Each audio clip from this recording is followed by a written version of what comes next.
આંબા ચોક વિસ્તારમાં અસામાજિક તત્વોએ પાર્કિંગ કરેલી બે રિક્ષામાં તોડફોડ કરી।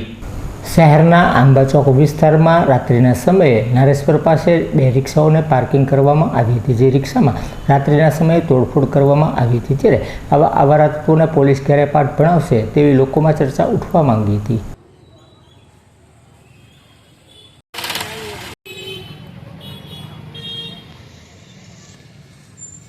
હા, માલો ક્યાં હાલે છે પણ?